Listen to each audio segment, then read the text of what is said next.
नमस्कार, मेरा नाम आलोक है। आप लाइव स्ट्रीम देख रहे हैं। कैसे हैं आप? आपका समाचार कैसा है? आपका हाल कैसा है? ये जानने के लिए हम आए हैं और हर हफ्ते आप देखते हैं हमारे विशेष कार्यक्रम बिहारी हफ्ता के ज़रिए हम आपसे जानते हैं। आप कमेंट बॉक्स में भी हमें बहुत कुछ लिखते हैं, बहुत बातें लिखते हैं, किन चीज़ों पर चर्चा होनी चाहिए। उन तमाम मुद्दों के साथ हम एक बार फिर से आपके सामने उपस्थित हैं और पूरा हफ्ता बीत गया है। देखिए, हमने अपना जश्न आज़ादी का त्यौहार भी मना लिया है, हमारा राष्ट्रीय त्यौहार स्वतंत्रता दिवस भी बीत चुका है और देश के लाल किले से लेकर के राजधानी पटना तक हर तरफ हर्षोल्लास रहा। देखिए, हमारे साथ आज के इस वीडियो में हमारे वरिष्ठ पत्रकार बिहार के रवि उपाध्याय जी हैं, हमारी सहयोगी गरिमा भारती हैं, वसीम खान मौजूद हैं क्योंकि इस हफ्ते ज्ञानेश्वर जी पटना में नहीं हैं, दिल्ली गए हुए हैं। ठीक है, हर व्यक्ति को आज़ादी है, हर व्यक्ति को अपनी इच्छा के हिसाब से कहीं जाने की आज़ादी है और विचारों की आज़ादी है। चलिए, हम बात करेंगे इस हफ्ते जो बड़ी खबरें हुई इस पर और क्या कुछ देखा आपने। खबरों के माध्यम से कई बयान आपने देखे होंगे, वीडियो के माध्यम से, लेकिन क्या असल बात है? हम बात करेंगे बिहार में शराबबंदी कानून को लेकर। 10 साल से अधिक का समय बीत चुका है। वर्ष 2016 में इसे लागू किया गया था, जब बिहार में महागठबंधन की सरकार थी। 5 अप्रैल 2016 को ये लागू किया गया और फिर अब बिहार में एक रिपोर्ट आई, NACER ना NCAER की ओर से ये रिपोर्ट जारी की गई है और एक रिपोर्ट के माध्यम से NCAER की रिपोर्ट के माध्यम से ये बताया गया है कि शराबबंदी कानून विगत 10 वर्षों से है, लेकिन जितना सुधार होना चाहिए था, जितनी बातें निकल के आती हैं, वुमेन एम्पावरमेंट की बातें आती हैं और भी हेल्थ इश्यूज़ की बात आती हैं, उसमें उतना सुधार दिखा नहीं है, उतना सुधार पाया नहीं गया है। क्या सच में बिहार में शराबबंदी कानून है? एक सिर्फ जेडीयू पार्टी की हट है। इसे हट कह सकते हैं, इसे जिद कह सकते हैं। बस जेडीयू की एक हट है, एक जिद है कि नहीं, बिहार में शराबबंदी कानून रहेगा ही रहेगा, भले ही पैरेलल इकोनॉमी चलती रहे, कोई फर्क नहीं पड़ता है, लेकिन शराबबंदी कानून रहेगा। रवि सर है, ये शराबबंदी कानून सच में समाज को सुधार गया या उल्टा समाज को बिगाड़ गया? देखिए, आप जिस रिपोर्ट की चर्चा कर रहे हैं NCER की, उसमें स्पष्टता के साथ एक बार कहा गया है, वह शोध रिसर्च पेपर है और उस रिसर्च पेपर में बड़े बड़े अर्थशास्त्री का एक पैनल है, उस पर उसने रिसर्च किया है और उस रिसर्च पेपर को रखा है। उस रिसर्च में 2 बात छन करके आ रही है। एक बात तो क्या करना है, क्या नहीं करना है, नंबर 1। बहुत सही बातें हैं। हाँ, वो अब देखिए उसी पर आते हैं। अब देखिए क्या है, जो जीतन राम मांझी केंद्र में नरेंद्र मोदी कैबिनेट में मिनिस्टर हैं, वह क्या कहते हैं कि वैसे गरीब तबके के लोग जो अंतिम पायदान पर बैठे हैं, उनको उनकी गिरफ्तारियां हो रही हैं, वह जेल में जा रहे हैं, तो वह भी डेटा उसमें है कि कई हजार से अधिक लोग जेल की सलाखों में बंद हैं इस मामले में। और यह भी कहा गया है कि जो खजाना है, सरकारी खजाने पर कितना लोड, कितना बोझ बढ़ा है, यह भी डेटा उसके अंदर में है। अब क्या सरकार को करना है? देखिए, अब कहते तो हैं जीतन राम मांझी की गुजरात मॉडल लागू करिए, यह भी हो रही है बात। अब देखिए, उसमें वह भी सुझाव दिया गया है कि आप बिहार में कड़े और सख्ती के साथ इसको लागू करिए, रहे पूर्ण शराबबंदी, शराबबंदी रहे लेकिन सख्ती के साथ रहे। और कई तरीके की बात उसमें कही जा रही है और कितने लोग जेल की सलाखों में हैं, कितना जो है सो कोषागार पर बोझ पड़ रहा है, तो तमाम तरह की बातें उसमें कही जा रही हैं।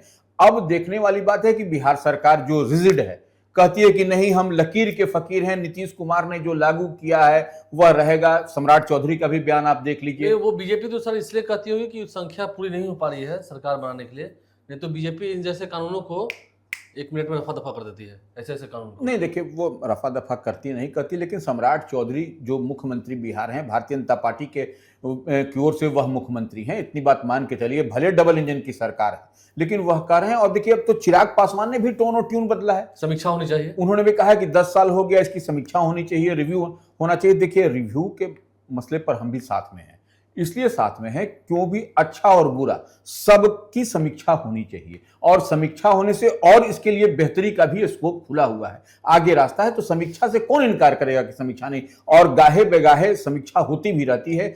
और जो हम लोग बात चर्चा कर रहे हैं कि 10 साल हो गया, कोषागार पर इसका बोझ बढ़ा है, तो जिस दिन आपको यह इंप्लीमेंट किया जा रहा था बिहार में पूर्ण शराबबंदी, तो सरकार ने इस पर भी ध्यान रखा था कि खजाने पर बोझ बढ़ेगा। और यह कोई नई बात नहीं रिसर्च पेपर में आ रही है या शोध में आ रहा है, यह तो हम लोगों ने उस समय भी देखा था और कहा भी था, सरकार ने एक्सेप्ट भी किया था कि ये देखिए पूर्ण शराबबंदी बिहार में लागू होगी तो सरकारी खजाने पर बोझ पड़ेगा। तो यह अब कौन सी नई बात यह रिसर्च पेपर में आ रही है, यह भी समझने की जरूरत है। लेकिन अब देखिए शराबबंदी से एक दो चीज तो है कि जो वुमेन्स का जो वायलेशन माने ये घरेलू हिंसा होती है, डोमेस्टिक वायलेंस, वो रुका है नंबर एक। जो नागिन डांस हम लोग बार बार चर्चा करते हैं वह नहीं होता है। तो इतनी बात तो हम लोग देख और समझ पा रहे हैं। और रोड एक्सीडेंट भी देखिए बहुत सारा कम हुआ है। यह सब तो है, दिखाई पड़ता है। नहीं तो दिन दहाड़े रोड एक्सीडेंट होता था, घर में आप जाते थे, घूम करके आते, देखिए घर के अंदर झंझट झमेला। तो यह सब कई सारे इसके फायदे भी हैं। हाँ, अब है कि एक पैरेलल इकोनॉमी खड़ी हुई है। इस पर सरकार को देखिए, इसी शोध पेपर में इन सब चीजों को जो 2 3 4 पॉइंट बिंदु है, जितनी बात हम समझते हैं उस पर काम करने की जरूरत है कि पैरेलल इकोनॉमी, अवैध रूप से जो लोग धन कमा रहे हैं, धन अर्जित कर रहे हैं, वह नहीं होना चाहिए और सख्ती के साथ इसका इंप्लीमेंट होना चाहिए, लागू होना चाहिए, कार्यान्वयन होना चाहिए। इतनी बात तो हम भी समझते हैं इस बात को लेकर के। नहीं देखिए, शराबबंदी सही है, ठीक है। शराबबंदी कानून से अगर हम देखें तो हाँ कुछ अच्छा भी हुआ है समाज में। नकारात्मकता जो इतनी बढ़नी चाहिए थी उतनी नहीं बढ़ी है। लेकिन हाँ, सच्चाई ये भी तो है कि शराबबंदी बिहार में क्या सफल है। हमसे नहीं, आप अपने आप से पूछिए। जो व्यूअर्स हैं जब अपने आप से पूछते होंगे तो हंसते होंगे, बताते होंगे कि बिहार में शराबबंदी विफल है। विफल है गरिमा भारती। देखिए, ये बहुत कॉन्ट्राडिक्टरी स्टेटमेंट है। आप लोग जिस रिपोर्ट की बात कर रहे हैं, national council of applied economical research, कि अर्थशास्त्र पर इसका क्या असर पड़ा, बिहार की इकोनॉमी पर क्या इसका असर पड़ा, ये इस रिपोर्ट ने सीधे तौर पर बताया है कि खजाना हमारा यहाँ पर खाली हो रहा है। और अगर शराबबंदी सरकार ने नहीं खोली तो काफ़ी दिक्कतें होंगी आने वाले समय में, क्योंकि हमारे पास उसके पैरेलल कोई और समाधान नहीं है कि तुरंत में कोई फैक्ट्री खड़ी हो जाए, तुरंत में कहीं से दूसरा सोर्स ऑफ इनकम आने लगे, क्योंकि सबको पता है कि राजस्व का एक बड़ा हिस्सा इन जैसी चीज़ों से आता है। लेकिन इसके साथ हमें एक और रिपोर्ट पर गौर करना पड़ेगा, NHS की रिपोर्ट, नेशनल हेल्थ सर्वे की रिपोर्ट। वो भी 2 स्टेटमेंट बताती है, एक महिलाओं की और एक उन पुरुषों की जो शराबबंदी के बाद भी किसी प्रकार से शराब की लत को छोड़ नहीं पाए। इस डेटा में उनका नाम नहीं है, लेकिन रिसर्च में ये पाया गया है, लोगों ने कबूल किया है सामने में कि हम चाहकर भी इसको छोड़ नहीं पा रहे हैं। और जितने भी एक्सपर्ट्स हैं वो यही बात कह रहे हैं कि इतने सालों में शायद आपको लोगों को इस ओर ज़्यादा ट्रेन करना चाहिए था, अगर शराबबंदी कायम रखनी थी, कि आप उनको मेंटली प्रिपेयर कर लीजिए कि शराब नहीं पीना है या फिर आपको शराब नहीं मिलेगा। लेकिन वो भी नहीं हो पाया। ना पूरी तरह से शराब बंद हुआ है और ना पूरी तरह से शराब खुला हुआ है। तो ऐसे में जैसा कि रवि सर ने बताया कि पैरेलल इकोनॉमी, कम से कम 50,000 करोड़ रुपए से ज़्यादा की पैरेलल इकोनॉमी बिल्ड हुई है। और जब किसी स्टेट में पैरेलल इकोनॉमी बनती है तो उसका सीधा असर स्टेट के ट्रेजरी पर पड़ता है। और आखिर वो पैसा कहीं ना कहीं तो जा रहा होगा, निजी जेबों में जा रहा होगा। निजी जेबों में जा रहा है। अब मान लीजिए कि किसी को दिखाना है कि बिहार में पुलिस का और सरकार का, पुलिस की नहीं चलती है, सरकार का राज नहीं है, मतलब क्राइम कंट्रोल नहीं है, उस पैसे से वो हथियार खरीदेंगे, गुंडों को सप्लाई कर देंगे और छोड़ देंगे बिहार। और या फिर पॉलिटिकल भी देखिए, आज कहा जाता है, सम्राट चौधरी और सभी इस बात को मानते हैं कि शराब माफियाओं पर नकेल कसेंगे।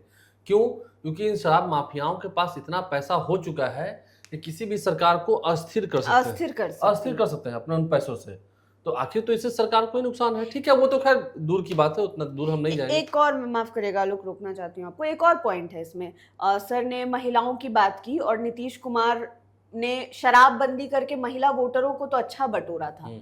और जो भी रिपोर्ट का एक आप कह सकते हैं कि जो कंक्लूजन ड्रॉ हुआ है, जितने एक्सपर्ट्स बात कर रहे हैं, मीडिया में लोग बात कर रहे हैं, चर्चा ये हो रही है कि मौजूदा सरकार ना रिस्क नहीं लेना चाहती है महिला वोटरों के नाम पे। नहीं, वही तो फिर वोट बैंक की राजनीति। जी, वोट बैंक की राजनीति। पटना को पेरिस बना दिए, बिल्कुल नहीं बना दिए। अभी बारिश हो रही है, देखिए ना कितना क्या हाल है। ठीक है, 2015 में बिहार कहाँ था, आज बिहार कहाँ है। ठीक है, आज कितना कर्ज है बिहार के ऊपर भी, कितना कर्ज है। हकीकत बात है, नहीं बिहार डेवलप किया है।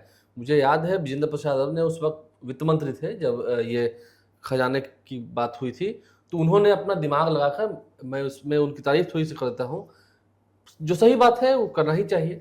उन्होंने महंगी साड़ियों पर, आपको याद होगा रवि सर, नीतीश कुमार ने कहा था हाउस में कि जो सेरेमोनियल होता है उस पर तो कुछ, उस वक्त तो वैट और सेस था, ये सब था, उस वक्त उसको बढ़ाया गया था। सेल टैक्स को थोड़ा सा बढ़ाया गया था, उस पर टैक्स को बढ़ाया गया था, उसमें तो जीएसटी था नहीं। बिल्कुल। इसके अलावा फिर खाने पीने की जो महंगी वस्तुएं थी, जैसे अब दाल चावल सब्जी कहीं खा रहे हैं उस पर नहीं, अब महंगे रेस्टोरेंट में जा प्रीमियम रहे चीजें। हैं तो वहां पर भी थोड़ा सा वैट बढ़ाया गया था, वैल्यू एडेड टैक्स बढ़ाया गया था। उससे सरकार का कुछ मेकअप हुआ था, महंगी साड़ियों पर, कपड़ों पर, जूतों पर, लेकिन महंगे उससे जूतों पर। उतना भी नहीं हो सकता है, नहीं तो बराबरी पर नहीं जितना एक फाइनेंस मिनिस्टर को करना चाहिए था उतना तो उन्होंने थोड़ा सा मेकओवर किया। पहुंचा।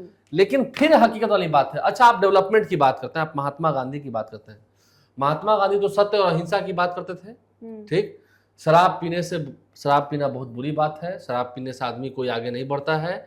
बेंगलोर में, दिल्ली में और तमाम जितने साउथ के तमाम जितने स्टेट है वहां पर कोई डेवलप नहीं किया है। सबसे डेवलप्ड राज्य कोई है तो बिहार है, शराबबंदी करके। यही बात है ना, दिल्ली में कोई डेवलप नहीं है, मुंबई में कोई डेवलप नहीं है, ऊपर कश्मीर में भी कोई डेवलप नहीं है, तमिलनाडु में तो बिल्कुल डेवलप नहीं है। सिर्फ डेवलप्ड कहाँ पर है, सबसे आर्थिक रूप से मजबूत लोग कहाँ हैं, बिहार में। शराबबंदी करने के बाद यही बिहार हुआ। नहीं क्या यही सही देखिए बात आलोक है? जी, इसमें एक बात और देखिए, ठीक है आप जो बात कह रहे हैं वह सांकेतिक भाषा में सब लोग समझ रहा है, लेकिन एक बात समझने की है, आप थोड़ा सा पीछे आप लौटिए। आप देखिएगा कि नीतीश कुमार जब मुख्यमंत्री बिहार हुआ करते थे, उन्होंने लड़कियों के लिए साइकिल और पोशाक योजना की शुरुआत की थी पहले कार्यकाल में। हाँ, वही कार्यकाल में हम उसी पर आ रहे हैं।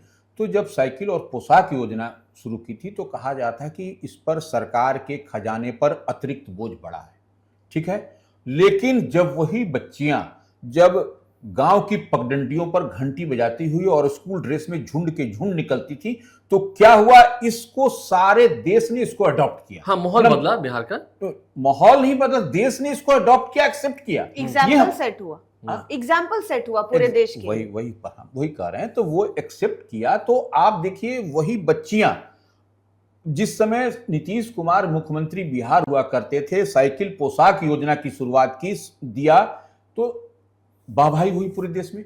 अब देखिए देश ही नहीं विदेश में भी उसकी वाहवाही हुई, वह भी छोड़ दीजिए। वही बच्चियां आज के डेट में आपका वोटिंग का अधिकार उनको प्राप्त है और वही बच्चियां अब राइट टू वोट समझ रही हैं, वो वोट कर रही हैं। किसको वोट कर रही हैं? नीतीश कुमार को। यह दिखाई पड़ रहा है। और वही जब वृक्ष आम, देखिए आम तो पेड़ आपने लगाया, जब वो फल देने लगा तो वो किसको फल देगा? तो ये देखिए, अब इसको थोड़ा सा और डिकोड करिए, इसको डिकोड इस लिहाज से करिए, कई लोगों के आंखों में यह चुभ रहा है कि नीतीश कुमार ने भाई वो तो काम कर दिया, देखिए अब इनका वोट में परिणित हो गया, या वोट दे रहा है, इसी को कहते हैं चुप्पा वोटर। ये कैसे? तो अब देखिए इसके लिए तरह तरह का जो है सो गढ़ा जा रहा है, राजनीतिक जो है सो जो बात कही जा रही है कि देखिए इससे आर्थिक बोझ हो रहा है, पहले इकोनॉमी खड़ी हुई है, कैसे आ जा रहा है। लेकिन एक बात और समझिए, जो बिहार है, बिहार के इर्द गिर्द जो भी स्टेट हैं, पड़ोसी राज्य हैं, उनमें क्या दारूबंदी है, शराबबंदी है? नहीं है। तो वहां से सटा हुआ राज्य है आपका। आप किसी भी राज्य को उठा लीजिए, झारखंड को, उत्तर प्रदेश को,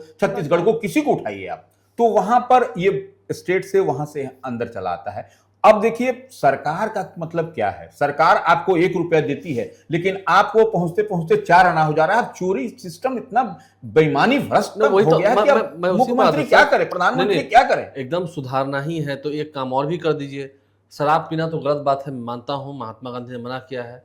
महात्मा गांधी ने अहिंसा का भी पाठ पढ़ाया था, सत्य अहिंसा सत्य। तो खैर आज की डेट में सत्य बोलना छोड़ दिया है, ज्यादातर लोग सत्य नहीं बोलते हैं। दूसरे की बात मैं क्या कहूँ, मैं भी सब दिन मैं सच बोलूंगा तो जल्दी मैं ही काटा जाऊंगा। खबरों के माध्यम से सच दिखा दें, लेकिन इतना कलयुग है सर, ईमानदारी की जो बात है हम बता दे रहे हैं। अहिंसा की बात कही थी, नॉनवेज भी बंद कर दीजिए। जीव हत्या तो बहुत पाप है, नॉनवेज भी बंद कीजिए, खत्म कीजिए। उससे भी तो कुछ खास हो नहीं रहा है। नॉनवेज बंद कीजिए और जितना डेवलप है बिहार उससे ज़्यादा डेवलप हो जाएगा। यहाँ पर सारे सनातनी आके बस जाएंगे, ये भी तो एक अच्छा फैसला होता है। शराब पीना बुरी बात है, नॉनवेज खाना भी बुरी बात है, अहिंसा के राह पर चलना चाहिए। मैं तो खुद नॉनवेज नहीं खाता हूँ, कुछ नहीं खाता हूँ। अगर आप किसी डेमोक्रेटिक कंट्री में रहते हैं जहाँ का जो स्ट्रक्चर है वो एक लाइन में नहीं है, यानी कि यहाँ पर हर धर्म को मानने वाले लोग हैं और अलग अलग फूड, ऐसा आप नहीं कह सकते हैं कि जो भी सनातनी है वो ऐसा। आपने शायद हाल में नॉनवेज छोड़ा है, 1.5-2 साल हो गए। हाँ, हाल ही हुआ ना, आपके जीवन को तो बहुत सारे साल हो गए उस हिसाब से। मैं हिंदू हूँ, मैं पूजा पाठ करती हूँ, लेकिन मैं नॉनवेज खाती हूँ। रवि सर भी खाते हैं। वसीम खान मुसलमान है, मंदिर भी चले जाते हैं, नॉनवेज भी खाते हैं, और मंगल और बृहस्पति को नहीं खाते हैं। पूछिए इनसे, ये तो सबके अलग लाइफस्टाइल है, ठीक है। लेकिन अभी के डेट में अगर हम देखें, वसीम खान बताएंगे तो सिर्फ ये एक पार्टी की जिद है, इसलिए बिहार में शराबबंदी कानून है। सही बात तो है, नहीं देखिए जेडीयू की देखिए निश्चित रूप से लोजपा भी झुकाव में है, बीजेपी तो झुकाव में है, बोल नहीं रही है। पीयर प्रेशर बोल सकते हैं आप, हाँ, वही खास बात। करके वोटों क्या के सही लिए। बात है? जेडीयू का प्रेशर है? नहीं प्रेशर नहीं है। देखिए एनडीए फोल्ड में जब 5 पांडव हैं तो सबके सहमति से ही साझा सब कुछ मिलजुल करके तय होता है। तो निश्चित रूप से साझा मिलजुल के तय हुआ है। तो उस लाइन जो बड़ी लकीर नीतीश कुमार ने खींची उसको आप ऑल ऑफ अ सडन नहीं उसको मिटा सकते, नहीं पहुंच सकते। ये एक बात तो समझ में आता है ना, धीरे धीरे अब जो भी होगा, जो विजन होगा सरकार का वो उस पर होता हुआ दिखाई पड़ेगा। वसीम खान, इतनी बात हम समझ रहे हैं। शराबबंदी की सच्चाई। देखिए शराबबंदी की सच्चाई तो आप जानते ही हैं, ग्राउंड जीरो पर आप जिस इलाके में रहते हैं उसकी हकीकत भी आप जानते ही हैं। खैर देखिए, शराबबंदी को लेकर जीतन राम मांझी पहली दफा नहीं, आपके इलाके में मुक्त है? हाँ? आपके इलाके में शराब नहीं नहीं नहीं, पहुंच मैंने कहा कि आप जानते हैं ग्राउंड जीरो की हकीकत, मैं भी जानता हूँ, रवि उपाध्याय सर भी जानते हैं, गरिमा भारती भी जानती है। देखिए जीतन राम मांझी पहली दफा नहीं बोले हैं और शराबबंदी को लेकर पहली बार सियासत गर्म नहीं हुई है। जीतन राम मांझी इससे पहले भी बोलते रहे, जब नीतीश कुमार बतौर मुख्यमंत्री बिहार में थे उस वक्त भी कई दफा जीतन राम मांझी जो केंद्र में मंत्री हैं उन्होंने मुखर तरीके से बातें रखी है। उन्होंने कहा कि जेल के सलाखों के अंदर वही लोग बंद हैं, कैद किए गए हैं जो गरीब हैं, जो आर्थिक रूप से कमजोर हैं। मगर सवाल यह नहीं है कि कितना इससे नुकसान सरकार के सरकारी खजाने को हो रहा है। सवाल यह है कि यह कानून जब लाया गया था उस समय लाया गया शब्द था, अब लोगों के बीच जाएंगे तो लोग कहते हैं कि ये थोपा गया कानून है। कारण यह है कि लोगों को मतलब अवेयर नहीं किया गया, बताया नहीं गया, इसके बारे में जागरूकता नहीं फैलाई गई जो सरकार की तरफ से किया जाना था, लोगों को जागरूक किया जाना। ह्यूमन चेन तो बनवा दिया, कितना जागरूकता फैला है? एक ह्यूमन चेन बनाने से जागरूकता नहीं आ जाएगी, आपको निरंतर इस पर काम करना होगा। अभी भी आप विभागीय मंत्री के बयान को देखिए, उन्होंने क्या कहा? उन्होंने कहा कि भाई एफआईआर दर्ज करेंगे, मगर एफआईआर उस पे दर्ज होगा जो जिस ब्रांड की बोतल मिलेगी कंपनी पे। तो देखिए अब बताइए, अब ग्लेन फ्रेडिक के और ग्लेन लिविट के मालिक को, हाँ इंद्री के मालिक को अब बिहार में अगर एक आध बोतल मिल गया तो उनको केस झेलना पड़ेगा। बिल्कुल। तो लोग यहाँ पे, चिराग पासवान भी यही बात कर रहे हैं कि भाई इतने वर्ष बीत गए, अब हम लोगों को बैठ के एक बार समीक्षा तो करनी चाहिए कि इस पे चिराग पासवान समाज को कितना फायदा हुआ, कितना नुकसान हुआ। और जो जिस रिपोर्ट की गरिमा भारती ने जिक्र की उसमें ये तमाम बातें जो है विस्तार रूप से बताई गई है कि समाज पर इसका प्रभाव कितना पड़ा, सरकार के सरकारी खजाने पर कितना प्रभाव पड़ा। और देखिए साथ ही साथ एक पैरेलल इकोनॉमी जो कहा जाता है, सूखा नशा बढ़ा है, हाँ, उसको लेकर के आप क्या कर रहे हैं? गलत लाइन में जा रहे हैं। बिल्कुल, उसको लेकर के सरकार क्या कर रही है? आपने कभी देखा कि भाई सरकार के जो आला अधिकारी हैं वो ग्राउंड जीरो पर उतरे हैं? पटना के महावीर स्टेशन के बाहर महावीर मंदिर के इर्द गिर्द इलाके में छोटे छोटे बच्चे सूखा नशा करते दिखाई देते हैं। क्या वहां पे किसी अधिकारी को आपने देखा कि वहां पर लोगों को, बच्चे को समझा रहे हैं कि नहीं ये गलत है? तो सबसे अहम है कि रिव्यू होना चाहिए, रिव्यू में इन तमाम मुद्दों को रखा जाना चाहिए। देखिए डर की बात नहीं, राजनीति है, ठीक है, राजनीति अपनी जगह है, लेकिन ये तो अटल बिहारी वाजपेयी वाली बीजेपी है। सिद्धांत पहले है, लोगों का इसमें भला किस्म है। क्या सच में, अगर सच में बिहार में शराब नहीं मिल रहा है, घर घर में लोग नहीं पी रहे हैं, जहां लुक छुपा है, क्या बात है, लोग अपने रूम में बैठ के पी रहे हैं, इसमें लुक छुपाने की क्या बात है? पहले भी रूम में बैठ के पीते थे, अभी अब जो लोग, ठीक है, ये सही हुआ है कि जो लोग सड़कों पर तांडव करते थे वो खत्म हुआ, ये सही बात है, ये एक अच्छा इम्पैक्ट भी पड़ा है। लेकिन हाँ, मिल तो रहा है, सभी एक्सेप्ट कर रहे हैं, मैं भी एक्सेप्ट कर रहा हूँ कि हाँ बिहार में मिलता है। कहाँ मिलता है वो जाके खोजिए, भगवान राम की तरह आपको मिल जाएंगे कहीं ना कहीं, रोड पर घर तक पहुंचा देते हैं। चलिए, तो ये रही बात शराबबंदी की। खैर कितना अच्छा है कितना बुरा है, एक पार्टी के जिद को लेकर या कह सकें, लेकिन आगे इस पर देखिएगा, ये लंबा नहीं टिकेगा। आज ही मैं कहता हूँ शराबबंदी लंबा नहीं चलने वाला, जितना चलना तो चल गया। लोग कहते थे ना एक समय में कि नीतीश कुमार, बाप रे, नीतीश कुमार को कैसे कोई हटा देगा, सेल्फ गोल हो गया, सरकारें चेंज हो गई। अच्छा, अब दोबारा नीतीश कुमार ही मुख्यमंत्री बनेंगे, इसकी संभावना भी उतनी नहीं है। जेडीयू का क्या रोल रहेगा आगे, वो तो क्या अपना जेडीयू समझे, एनडीए समझे। चलिए, ये रही बात पूरी एनडीए की, शराबबंदी की, कितना सफल कितना विफल, आप भी कमेंट बॉक्स में बताइएगा। अब आगे हम चर्चा कर लेते हैं, बिहार में बहुत सारी बातें हैं, बिहार में बहुत सारी चर्चाएं हो रही हैं। प्रशांत किशोर की भी बात हम करेंगे, कैसे शिक्षा और नौकरी की बात हुई है। अब हम बात कर लेते हैं विपक्ष नेता तेजस्वी यादव की। तेजस्वी यादव का एक बड़ा कार्यक्रम है, सभी वसीम खान ही की शुरुआत करेंगे, तैयारी बताएंगे। तैयारी तो है कि सारे जितने, क्योंकि अब तो कमेटी भंग हो चुकी है, पूर्व जिला अध्यक्ष हों या जितने प्रखंड अध्यक्ष हों, विधायक, सांसद, पूर्व विधायक, पूर्व विधान पार्षद, कमेटी सभी लोग, ये इकाई जो भंग हुई है उनके अध्यक्ष, कार्यकर्ताओं सबको 19 तारीख को बुलाया गया ना, 19 तारीख को बड़ा कार्यक्रम है।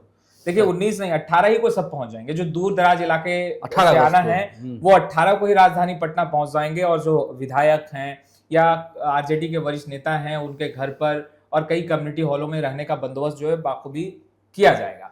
मगर सवाल यह है कि यह केवल एक लोक भवन मार्च आरजेडी का नहीं है, एक शक्ति प्रदर्शन यूं कहें कि तेजस्वी यादव करेंगे पटना की सड़कों पर, सारे एमएलएज और एमपी को लेकर उतरे। बिल्कुल। और देखिए एक संकेत यह भी देने की कोशिश होगी तेजस्वी यादव की तरफ से कि जो बातें कही जा रही है और लगातार दावे किए जा रहे हैं कि कई विधायक टूट रहे, कई सांसद इधर से उधर भागने वाले हैं, आरजेडी के अंदर खलबली है, टूट होने वाली है, बड़ी भगदड़ होने वाली है, तो तेजस्वी यादव एक मैसेज देने की भी कोशिश करेंगे, तमाम विधायकों को बुलाकर और सांसदों को बुलाकर पटना की सड़कों पर उतार कर कि हम एकजुट हैं और हमारे विधायक हमारे साथ हैं। खैर अब बात कर लेते हैं कि तेजस्वी यादव की निगाहें जो हैं वो अब हैं जेएनजी पर, और देर आए दुरुस्त आए कह सकते हैं। खैर अब कितना दुरुस्त आए वो तो 19 तारीख को जब तस्वीरें निकलकर सामने आएंगी और तेजस्वी यादव किस तरीके से पटना की सड़कों पर पैदल मार्च करते हैं और परिस्थितियां क्या बनती हैं। घेराव होगी तो फिर लाठियां भी चलेगी रवि सर, घेराव होगी तो लाठियां भी चलेगी। उसका भी बचाव के लिए तेजस्वी यादव ने तैयारी कर रखी ठीक है, लेकिन बड़ी संख्या में लोग रहेंगे तो लाठी तो चलेंगे, क्योंकि लोग भवन को घेरा जाए, राजभवन तक पहुंच जाएंगे, ये संभव नहीं लगता है। देखिए वो वसीम उस पर बोल रहे थे। देखिए सबसे बड़ी बात है कि तिरंगा जो पत्र जारी किया गया है राजद की ओर से कि वह जितने भी प्रदर्शन में लोग रहेंगे, लोक भवन राजभवन मार्च करेंगे, वह हाथ में तिरंगा लिए रहेंगे। तो जब हाथ में आप तिरंगा लिए रहिएगा, आप शर्ट के रूप में तिरंगा शरीर में लपेटे रहिएगा, तो उस पर आप तीर नहीं चला सकते, उस पर आप लाठी नहीं चला, यह नियम राष्ट्रध्वज का अपमान हो जाएगा। ये देखिए विधि सम्मत है ये। तो ये देखिए ये मास्टर स्ट्रोक है आरजेडी का कि जिस प्रतिबंधित क्षेत्र में वह उनका प्रदर्शन जाएगा तो वहां पर आपको निश्चित रूप से पुलिस आपको रोकेगी, इसमें कहीं कोई दो मत नहीं है। लेकिन तब रोकेगी तो तिरंगा साथ में रहेगा, तिरंगा आपके हाथ में रहेगा, तो तिरंगा नीचे नहीं गिरना चाहिए, तिरंगा को ऐसे यहीं झुकना चाहिए। तो ऐसी स्थिति परिस्थिति में बड़ा पेशोपेश की स्थिति में होगी।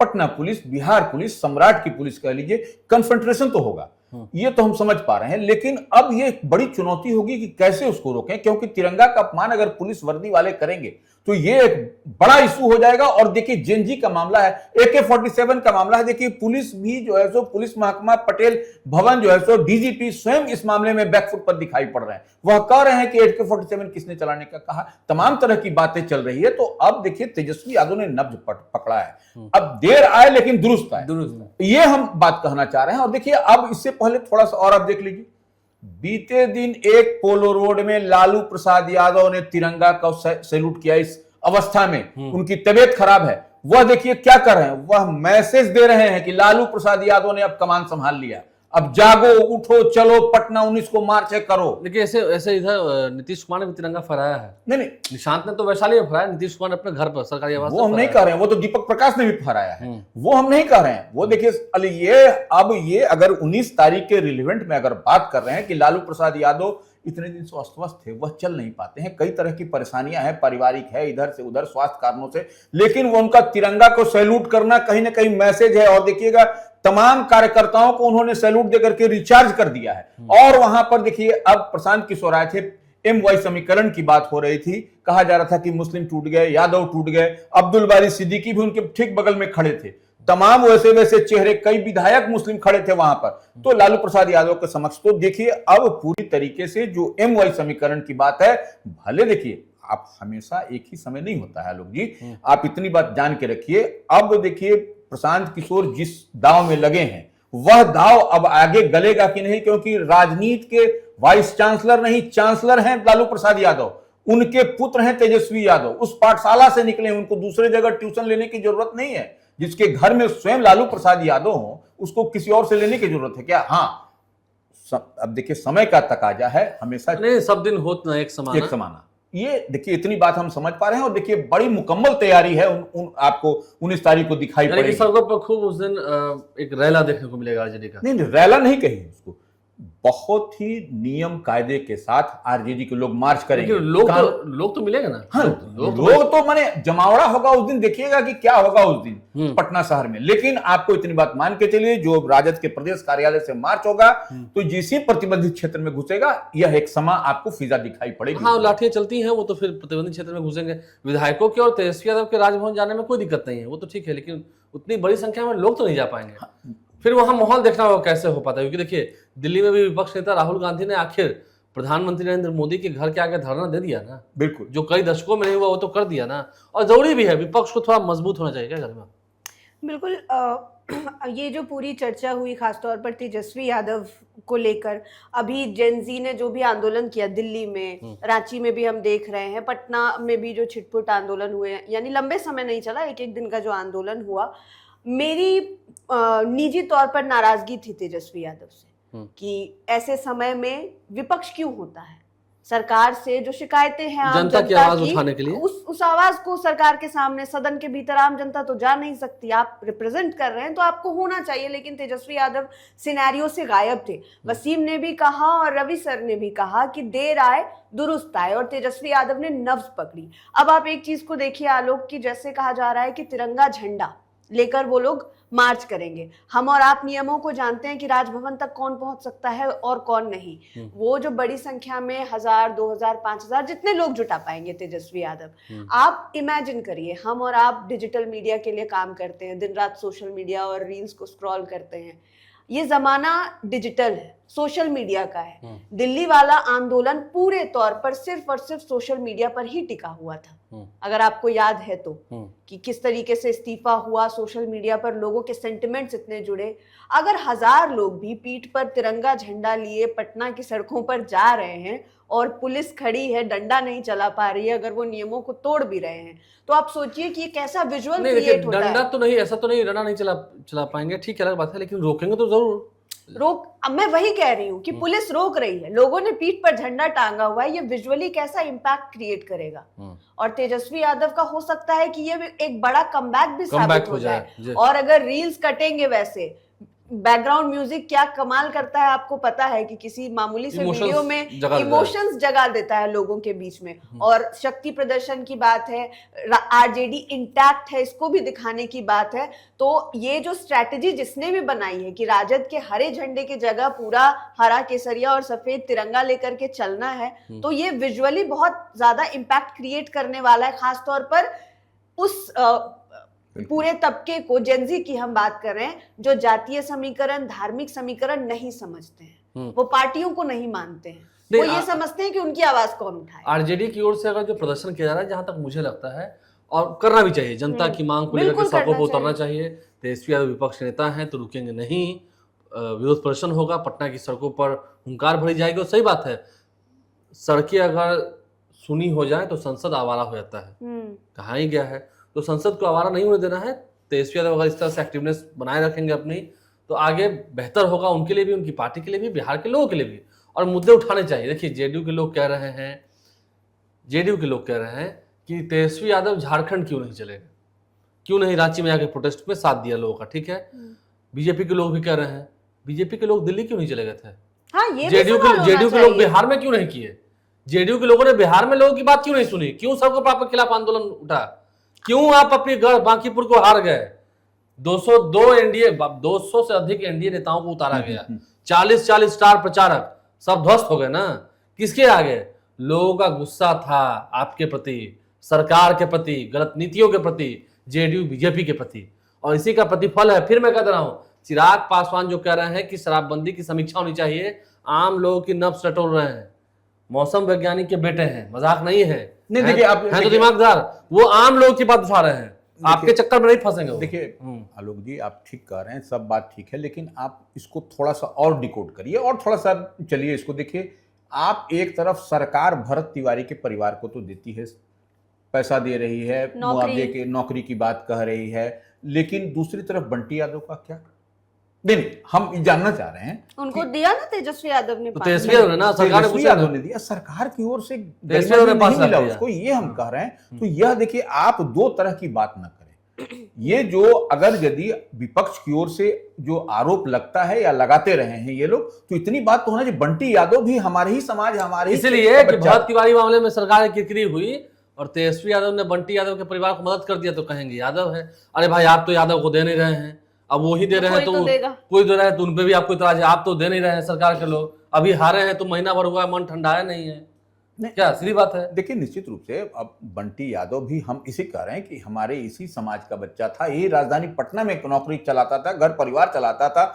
अब उसको नहीं दे करके अब वहां पर भरत तिवारी को दे रहे हैं, हमसे कोई, वो भी अच्छी हाँ, बात वो है, ठीक है। लेकिन इसको भी मिलना चाहिए। यह बच्चा भी हम लोगों का जिस तरीके से यह भरण पोषण अपने परिवार का करता था, यह तो बहुत दुखद पहलू है कि सरकार इसके बारे में नहीं सोच रही है। ये कौन सोचेगा? और यही प्रशांत किशोर उनके पास जाकर के मिलते थे, जो कि जन सुराज के सूत्रधार हैं, बांकीपुर जीते भी, एनडीए को हराया भी, तो उनको भी तो कुछ न कुछ अपने स्तर से करने की आवश्यकता है। सिर्फ जा करके वोट की राजनीति, देखिए गरिमा जी एक बात समझ लीजिएगा, वोट की राजनीति से हम नहीं बात कर रहे हैं। प्रशांत किशोर जीते, बहुत अच्छी बात है, ये होना भी चाहिए, चेंज होना चाहिए बराबर, यह नहीं कोई अपना हाँ, रोटी को पलटना चाहिए, लेकिन नहीं तो रोटी जल जाती लेकिन है। उसके बंटी यादव को भी उतनी ही सहानुभूति के साथ आपको प्रशांत किशोर को उसकी मदद करनी चाहिए और पहल करनी चाहिए। आप 10,000 लोगों को रोजगार देने की बात कर रहे हैं, उसी बात है, रोजगार की बात कर रहे हैं, ये कैसा रहेगा? मतलब क्या बताइए? नहीं वही हम कह रहे हैं, तो बंटी यादव के परिवार को भी तो पिक करिए ना। प्रशांत किशोर को पिक करना चाहिए, उसके परिवार के एक सदस्य को नौकरी दीजिए, जो भी पढ़ाई लिखाई हो, सीबी बायोडाटा मांग रहे हैं उसके परिवार को आप जा तो ऐसा थोड़ी कहा गया है सर कि बंटी यादव के परिवार से कोई नहीं जा सकता। और दूसरी बात, वो हम कतई नहीं कह रहे हैं, ये हम नहीं कतई कर रहे। आप तो व्यक्तिगत रूप से आपने उसके परिवार को देखा है, आपने उसकी पीड़ा को समझा है, झेला है, बहुत हम ये कह रहे हैं, तो क्यों नहीं, व्हाई नॉट उसके परिवार के किसी सदस्य को आप नौकरी दे रहे हैं। दूसरी बात ये है कि प्रशांत किशोर ने अभी तक मतलब विधिवत तौर पर शपथ ग्रहण भी नहीं किया है, होने वाला है भैया उससे पहले ही ना आप यह अनाउंसमेंट कर रहे हैं। अपनी बात पूरी कर लेती हूँ मैं। और जहां तक बात है तेजस्वी यादव की, बहुत अच्छी बात है कि उन्होंने पहल की, उनके बच्चों के पढ़ाई के लिए भी उन्होंने खर्च दिया, बट ऐसा तो नहीं था ना कि वहां पर घटना हुई और तेजस्वी यादव ने तुरंत आकर मदद कर दी। समय उन्होंने भी लिया। हो सकता है प्रशांत किशोर से इतने ज्यादा होप हाइज होने नहीं चाहिए इन मामलों में। और अगर आप प्रशांत किशोर को इसलिए बंटी यादव के परिवार की मदद करने के लिए रिस्पॉन्सिबल समझते हैं कि वो बांकीपुर के विधायक हुए, अभी कितना दिन हुआ है विधायक हुए, देखिए हम ये आपकी एक मिनट सर मैं पूरा करती हूँ अपनी बात को। उनसे पहले रामकृपाल यादव उनके पड़ोसी हैं, सरकार में मंत्री है, और प्रशांत किशोर से ज्यादा सबल होंगे शायद रामकृपाल यादव। आज से राजनीति नहीं कर रहे हैं, यादव भी हैं सर, वो क्यों नहीं गए पैसा लेके? देखिए आप कास्ट एक मिनट कास्ट क्रेडिट से आप मत जोड़िए कि आशीर्वाद सर आपने किया। आप जनप्रतिनिधि हैं, आप बड़े, आपका कॉन्टेक्ट आपका बहुत हाई लेवल है प्रशांत किशोर का, उतना कॉन्ट्रैक्ट हम समझते हैं कि रामकृपाल यादव का नहीं होगा। हम जानते हैं कि रामकृपाल यादव को व्यक्तिगत रूप से, तो आप इतनी बात समझ लीजिए, यह जिम्मेवारी, अगर नैतिक जिम्मेवारी आप बड़े, आप क्या कहते हैं, प्रशांत किशोर को चुनावी रणनीतिकार, बहुत बड़ा गेम चेंजर, कई राज्यों में उनकी सरकार बनवाई, गिराई, हटाई, तो आप भैया बंटी यादव को बेसिकली जानते हैं। और आपकी यूएसपी यही है कि आप जाति धर्म से अलग उठ करके आप काम करते हैं, यही ना उनकी यूएसपी है प्रशांत किशोर की। तो व्हाई नॉट वो बंटी यादव को वो अडॉप्ट करते हैं, क्यों नहीं आप थोड़ा समय भी तो दिया जाना चाहिए। ठीक है, चलिए अब काम करेंगे क्या नहीं, लेकिन अभी जो कहा उन्होंने, शपथ ग्रहण उनका कल है, कल से माननीय विधायक कहने लगेंगे 10,000 युवाओं को रोजगार देंगे, स्कूलों में, प्राइवेट स्कूलों में बच्चों का एडमिशन हो पाएगा, वो देखेंगे। अगर ये सब वो करते हैं, देखिए एक तो बात है जो एमएलए फंड आता है 4 करोड़ का, उसमें भी अगर कोई हेल्प ना हो, कोई ज्यादा खाया हुआ नहीं, तो तारीफ तो होगी। अभी तो काम करने की शुरुआत हुई, लेकिन जो सपने दिखाए हैं, फिर मैं कह रहा हूं, सपने तो नरेंद्र मोदी ने भी दिखाए थे 2 करोड़ युवाओं को हर साल रोजगार देने का, लेकिन वो नहीं कर पाए। प्रशांत किशोर ठीक है, छोटी सी बात करें, एक विधानसभा में 10,000 लोगों को, उनका सर्किल बड़ा है, और बड़ा है, और 10,000 लोगों को रोजगार दिलाने की बात कर रहे हैं। 4 सालों में भी अगर वो 10,000 लोगों को रोजगार दिला देते हैं, क्योंकि देखिए डेटा तो संग्रह करेंगे, जिनको रोजगार दिलाएंगे वो डेटा तो जरूर संग्रह हो जाएगा कि हाँ इनको यहाँ मौका दिया गया। वो तो कहते ही हैं कि अकेले सिर्फ सूरत में 10 लाख बिहारी काम कर रहे हैं। अब यहाँ जिसकी जैसी एबिलिटी होगी, जैसा ग्रेजुएट होंगे, पोस्ट ग्रेजुएट होंगे, उस हिसाब से कंपनियों में जगह होगी।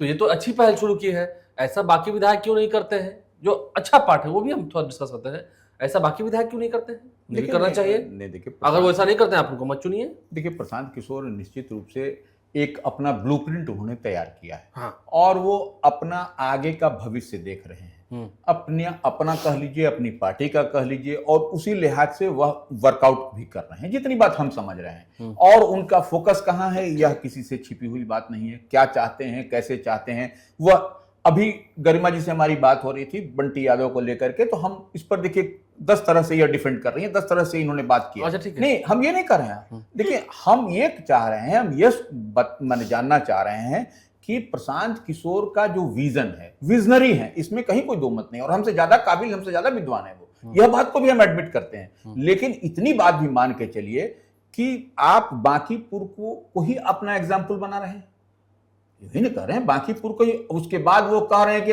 अब वो देखिए सब बात भी कह रहे हैं, सरकारी आवास में नहीं रहेंगे, अपने आश्रम में रहेंगे। तो यह देखिए विपक्ष पूछ भी रहा है, विपक्ष पूछ भी रहा है कि अन्य जो फैसिलिटीज मिलती है विधायकों को, क्या वह आप लीजिएगा कि आप उसको भी छोड़ दीजिएगा? नहीं, आप तो कह रहे हैं कि हम अपने आश्रम में रहेंगे, उनका आश्रम तो वहाँ बीटा है, बांकीपुर के कोई लोग काम कराने के लिए बीटा जाएंगे? अब वो नहीं, कार्यालय तो आखिर यहाँ खोलना पड़ेगा ना। उनकी पार्टी अपना सीवी जैसे मंगा रही है ना, हाँ। कि पार्टी कार्यालय में आप आकर के 10,000 लोगों का अपना बायोडाटा वो दीजिए। सरकारी आवास जो उनको आवंटित किया जा रहा है, वो आम लोगों उसमें ही के- वो व्यवस्था कर रहे हैं। वही तो, हाँ, उन्होंने ये वही। बातें कही हैं। नहीं, वो हम नहीं कह रहे हैं, हम ठीक। ये कह रहे हैं कि वह जो सुख सुविधा नहीं लेंगे, एमएलए वाला सुख सुविधा लेंगे नहीं लेंगे, जो सैलरी मिलती है बनती है वह लेंगे नहीं। देखिए, तमाम तरह की बात है। आप एक तरफ तो एक घोषणा कर रहे हैं, दूसरा घोषणा भी विपक्ष पूछ रहा है कि सैलरी क्या को नहीं करेंगे। छोड़ना चाहिए, सैलरी आप लीजिए, ठीक है, उसी पैसे से लोगों की मदद कर दीजिए। सैलरी तो सरकार दे रही है, पैसा देती है, नियम है, क्योंकि जो वो प्रशांत लीजिए, वो लोगों की आप- मदद कर दीजिए। देखिए, प्रशांत किशोर का जो हम लोगों ने शपथ पत्र देखा, जो ओथ जो आदमी जब लेता है, तो उसमें जो हम लोग देखे तो उनके पास में कोई जो भी विधायक होगा उसको, कई विधायकों की हम बात कर रहे हैं, एक विधायक सभी विधायकों के। नहीं, उतना राशि किसी के पास में नहीं होगा। हाँ ठीक है, वो उनके मेहनत मजदूरी से कमाया हुआ चीज है, लेकिन वह तो अकूत संपत्ति उनके पास में है। तो निश्चित रूप से वैसे 10, 15, 20 लोगों को खड़ा कर देने में कोई दिक्कत नहीं है। बांकीपुर के 10 जहां लोगों तक को खड़ा सैलरी कर- छोड़ने की बात है, एक बिहार में विधायक की टीएडी अगर हम सब जोड़ देते हैं तो 2 लाख रुपए सैलरी है विधायक की, मंत्री की 2.5 लाख रुपए है, तो 12 दूनी 24 लाख रुपए क्यों छोड़िएगा? वो 24 लाख से लोगों का भला कर दीजिए, जो भला करना है। साल का तो अभी कितना हो जाएगा, 1 साल का तो 24 लाख हम गिनवा दिए। तो देखिए, ऐसे में प्रशांत किशोर ने जो पहल शुरू की है, गरिमा भारती पहल जो शुरू की है, लगता है कि हाँ इससे कुछ अच्छा होगा अगर ऐसा करते हैं तो। ये नरेंद्र मोदी वाला सपना ना हो। प्रशांत किशोर जो बोल रहे हैं वो नरेंद्र मोदी टाइप, नरेंद्र मोदी के प्रचार में वो शामिल थे, वो ठीक है, लेकिन वैसा नहीं करें। उतना ज्यादा सच मत बोल दें जितना नरेंद्र मोदी सच बोलते हैं, जी। इतना सच मत बोलें। देखिए, बांकीपुर का जो उपचुनाव है, प्रशांत किशोर जीत गए, लेकिन प्रशांत किशोर की हम समझ रहे हैं ना कि एंट्री ही बांकीपुर से हुई, और उनको आगे अपना भविष्य देखना है बिहार में, पॉलिटिक्स को लेकर आगे वो क्या चाहते हैं क्या नहीं चाहते हैं, रवि सर ने बताया ही। तो बांकीपुर से ही वो सारे एग्जाम्पल सेट करेंगे, और यहाँ पर अगर वो हवाबाजी वाले वादे करेंगे तब तो फिर बहुत गड़बड़ हो जाएगा। अगर प्रशांत किशोर ने जो 10,000 नौकरियों की बात की, उन्होंने ये नहीं कहा कि मैं नौकरियों का सृजन करने वाला हूँ, उन्होंने ये कहा कि हमारे जान जो पहचान संपर्क है, संपर्क में लोग हैं। अब उन्होंने देश भर में घूम घूम कर काम किया, विदेशों में भी किया होगा, लोग संपर्क में होंगे, उद्योगपति होंगे या फिर कोई कंपनी, मैन पावर चाहिए होगा, तो मैन यहाँ से पावर देंगे। चाहिए होगा, तो वो कोशिश कर रहे हैं। और वो ऐसा नहीं कह रहे हैं कि अगर हमने आपको 30,000 40,000 की नौकरी लगाई है तो आपको वहीं रहना है। एक तरीके का आप जीरो कमा रहे हैं, और वो कह रहे हैं कि एक टेम्पररी उपाय है, तत्काल, जब तक बिहार में तो सर कोशिश आज के करेंगे डेट में ना तो सबसे सरकार। बड़ा अभिशाप कुछ है तो बेरोजगारी है किसी जी, युवा के लिए। जी। आप काम करते रहिए, बेहतर रहेगा। जो लीजर पीरियड है, जब कोई इंसान अगर कुछ नहीं कर पाएगा, उस पीरियड में कोई आकर अगर ये कह दे कि हम आपको इतने रुपए की नौकरी लगा देंगे, तो वो अच्छी बात है, अच्छी बात है, और इसकी सराहना होनी चाहिए। अब इसको भी लोग काउंटर कर रहे हैं कि आपको इतना ही अरे है अभी तो तो खैर अभी तो आया ही उद्योगपतियों है। को कहिए कि बिहार आए। ये वो तो ठीक- सरकार का नहीं तो काम वो सरकार क्यों नहीं कर रही है? हाँ, आप हम भी यही सवाल 201 कर सीट रहे हैं। लेके आए, आप क्यों नहीं कर रहे हैं? उनसे कह रहे हैं आप एक 201 एक सीट लेके अकेला आए हैं। इंसान थोड़ी यही पूरी सब इंडस्ट्री लगा सब ज्यादा सकता है। बोलने बकाने के चक्कर में चले गए हैं। इसी से ज्यादा बोलने इसके बकाने में अलावा निकले। इसके अलावा आलोक, स्कूलों की बात हुई। आप तो शुरुआत से बांकीपुर में ही रहे हैं, आपका घर यहीं पर है विधानसभा में। तो बांकीपुर में 2-3 जो स्कूल्स हैं, उनका नाम पूरे देश में लिया जाता है, बिहार में लिया जाता है। बांकीपुर गर्ल्स हाई स्कूल, लोग मतलब पहले के जमाने में बोलते थे कि लड़कियों को पढ़ाना है तो वहां पर एडमिशन नहीं होता था। Ravi sir, Shastri Nagar, girls high school है। इसके अलावे शास्त्री आपका पटना कॉलेजिएट, उसके बारे में बोलते हैं कि अंग्रेजी मीडियम में पढ़ाई होती थी। Miller high school, Miller high school, हाँ, बीएन कॉलेजिएट। बिल्कुल। तो अगर सारे स्कूल नहीं, ये सारे स्कूल जो पहचान है पटना की, पटना के शहरी क्षेत्र की, इनको ही एकदम दुरुस्त कर दें प्रशांत किशोर, तो बहुत बढ़िया एग्जाम्पल सेट हो जाएगा सारे बिहार के सरकारी स्कूलों के लिए। और बहुत नहीं, ऐसा अच्छी पहल है सरकार ये। सरकार भी ऐसा होने देगी, मुझे उनकी मंशा पर है। सरकार करेगी तो या तो कहेगी या तो अब हमने देखिए किया है। आलोक, अगर नहीं तो ऐसी सीधा- कोशिशों पर कोई अड़ंगा लगा है तो ये तो जनता के साथ गलत हो जाएगा। फिर कोई जनता के साथ कोशिश गलत- कर रहा है तो करने दीजिए कर ना, लीजिए। अच्छा ही हालांकि कर ये रहा है, है वो। अगर बेहतर काम करेंगे, अच्छा करेंगे तो काफी सराहे जाएंगे, और फिर तो आगे पता ही है, नहीं तो देखिए बीजेपी तो है ही। प्रशांत किशोर, देखिए एक बात आप समझ लीजिए, प्रशांत किशोर आलोक जी हर बात में एक बात कहते हैं, जब मेरी सरकार बनेगी, जनसुराज की सरकार बनेगी, तब मैं कुछ ये करूंगा। हाँ, ये बात है, ये जब हो- कहते हैं। हाँ, जब होगा अब तब देखिए, ना। लेकिन अब अभी वो क्या कर पाएंगे? हम ऐसे भी जानना चाहते हैं, तमाम लोग बैठे हुए हैं, आप लोग सब लोग ग्राउंड जीरो पर काम करते हैं, सब कुछ समझते हैं। प्रशांत किशोर भी कभी जेडीयू में नंबर 2 का ओहदा रखते थे, ठीक है। ये पूर्ण शराबबंदी लागू हुई, उस समय प्रशांत किशोर थे ना जेडीयू में। हाँ, जेडीयू में थे ना। नीतीश कुमार तो के साथ अब थे। बोलते हैं कि हम ये खराब है, बंद है, हम इसको खोल उस देंगे, वक्त बंद हमने करेंगे। अपोज किया है। वही जानना चाह रहे हैं हम आप लोग से भी, तमाम लोग विद्वान साथी आप लोग हैं, तो उस समय सर उनको- आप एक दिन किसी डिबेट में प्रशांत किशोर के साथ बैठे। नहीं, हम प्रशांत किशोर हमसे काबिल है, हम इस बात को मान नहीं के सर, बोलते आप हैं। वरिष्ठ नहीं, पत्रकार हम हैं, ये जानना आप चाह उनसे रहे थे। सवाल कर सकते नहीं हैं सवाल ना। नहीं, हम तमाम आप लोगों से भी जानना चाह रहे हैं। जब नंबर 2 के ओहदा पर थे, उनकी हर बात मानी जाती थी। उस समय किसी भी आदमी से आप पूछ लीजिए, हम तो एक लेमैन है, हमसे नहीं बोलिए, किसी भी बात जानी जाती तो उस समय उनको बंद करा देना था ना। सर नहीं, जब ये कर- फिर छोड़ बता- दीजिए, शराबबंदी का एक बिहार में हम लोग बोलते भी हैं, मैं भी उससे मानता हूँ, शराबबंदी का बिहार में पर्यायवाची है नीतीश कुमार का जिद। सिर्फ नीतीश कुमार का जिद, ना किसी से कोई बोलचाल, ना बातचीत, अचानक एक कलम से। ठीक है, पहले देसी शराब बंद की गई थी 1 अप्रैल को, वो ठीक है, जो महुआ ये सब बिकता है वो तो गलत चीज़ है, स्प्रिट बिकता है सब, और अब फिर आपने विदेशी भी सब बंद कर दिया। किससे पूछ के किया?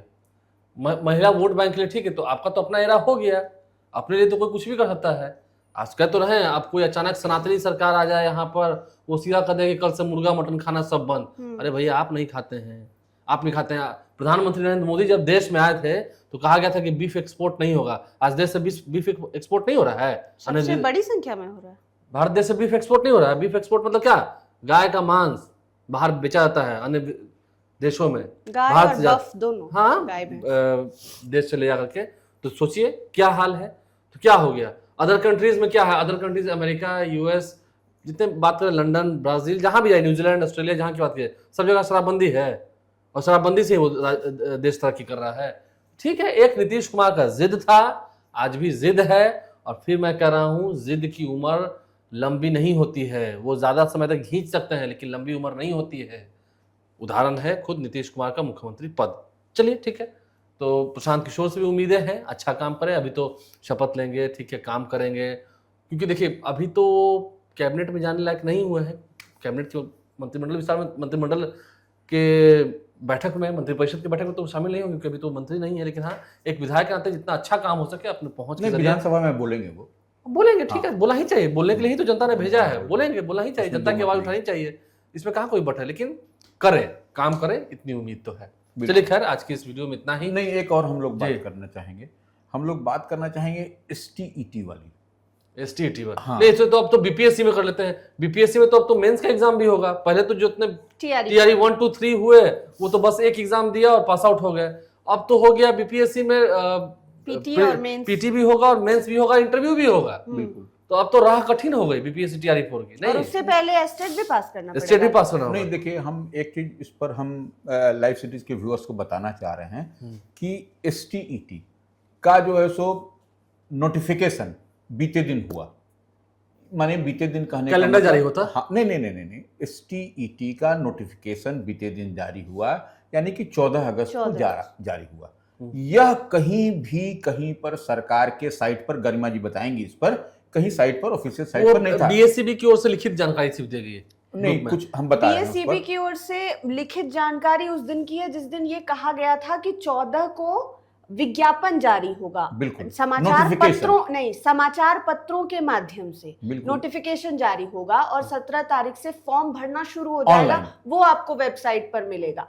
हम लोग जब 14 तारीख को ढूंढ रहे थे कि कहां पर ये विज्ञापन जारी हुआ है, हमने सारे वेबसाइट्स को भी देखा, फिर ये गौर किया कि समाचार पत्र की बात है। बहुत ज्यादा ढूंढने के बाद हमें मात्र एक अखबार में मिला वो, और हम लोग ये बात सोच रहे थे कि जब ये प्रोटेस्ट में स्टूडेंट्स की फोटो छापनी थी तो सारे अखबारों के फ्रंट पन्ने पे था, और ये जब एक बड़े मास का मसला है, जब जो भी अभ्यर्थी हैं वो ढूंढेंगे कि कहाँ है विज्ञापन, बिल्कुल। कब कब क्या आएगा, वो एक अखबार के 10 पन्नों के बाद बीच में मिल रहा है, काफी हमें इतनी मशक्कत हो रही है।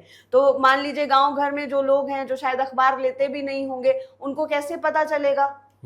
ये तो किसी वेबसाइट के माध्यम से कहीं पर भी ऑफिशियल नोटिफिकेशन, अभी तो सोशल मीडिया है, आपने जो अखबार में छपवाया वो जैसे बीएसईबी है, बीपीएससी, आप उसके सोशल मीडिया पर आप डाल देते बिल्कुल विज्ञापन, लोगों को मालूम चल तो जाता। पर इसमें वो देखिए था परीक्षा में देखिए पहले कहा गया कि TRE-4 होगा, अब कान ऐसे से ना घुमा कर ऐसे घुमा रहे हैं। हम बताएं यहाँ पर लोग क्या कर रहे हैं, और जो सही बात भी है, कहाँ से बहाल कीजिएगा 32,000 आदमी को? उसको सैलरी देने के लिए पैसा है भी आपके पास? नहीं, खैर वो तो सरकार का नहीं, प्रॉब्लम सरकार कह है, रही है कि लेकिन 70,000 करोड़ रुपया मैं साल में वसूली होता है टैक्स का, उसमें से कुछ आप बिजली में सब्सिडी दे रहे हैं, महिला को दीजिएगा ही 10,000 दीजिएगा। रुपए। अब देश में कोई अकाल नहीं है, कोई आपदा नहीं है, फिर भी मुफ्त का अनाज लोगों को दीजिएगा ही, मुफ्त का अनाज भी दीजिए, और बाद में एक नारा भी लगाइए आत्मनिर्भर भारत का। ये आत्मनिर्भर भारत कैसे होगा भाई? फ्री में अनाज, आज हमको बैठा के फ्री में सैलरी दीजिए और कहिए कि हम आत्मनिर्भर हो जाएंगे, कैसे हो पाएंगे हम? हमको तो मुफ्त का खाने का आदत लग गया है। और कहिएगा, फिर कुछ कहेंगे तो कहिएगा कि गरीब है।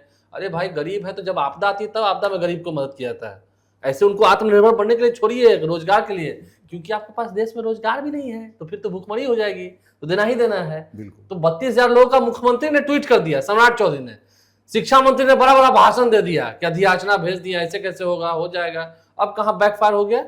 अब बैकफायर हुए ना। अब पहले ये जो TRE-4 वाले लंबे समय से प्रदर्शन कर रहे थे, स्टेट वाले भी मांग कर रहे थे कि हमारी भी परीक्षा ले लीजिए, नोटिफिकेशन निकाल दीजिए। तो ऑलरेडी जो लोग BPSC TRE-4 के लिए एलिजिबल थे, जो स्टेट पहले पास कर चुके थे, वो एक हाथ हम रखते हैं इधर, वो हो गए, और दूसरा अब ये लोग जो STET दे के जिनका रिजल्ट निकलेगा, ये दूसरा हाथ। यानी कि आपने एलिजिबल लोगों की संख्या को बढ़ा दिया, फॉर्म भरने वालों की संख्या को बढ़ा दिया, पद आपके पास उतना ही है, लड़ाई भयंकर होगी। अब तो आप प्रीलिम्स लेंगे, मेंस लेंगे, और हे प्रभु BPSC वालों, पेपर लीक मत होने दीजिएगा। AEDO की आप बात कर लीजिए, पेपर लीक जो हुआ, कैलेंडर को जो सोशल मीडिया पर BPSC के द्वारा जारी किया गया, AEDO वाला कॉलम तो खाली है।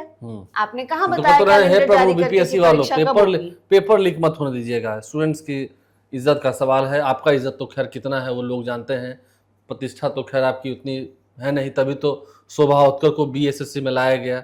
उम्मीद तो है कि वो अच्छा काम करेंगी। और चलिए, छात्रों के भविष्य की बात है। अब थोड़ा इम्तिहान आपका और कड़ा होने जा रहा है। जो लोग BPSC TRE-1, 2, 3 में आ गए वो आ गए।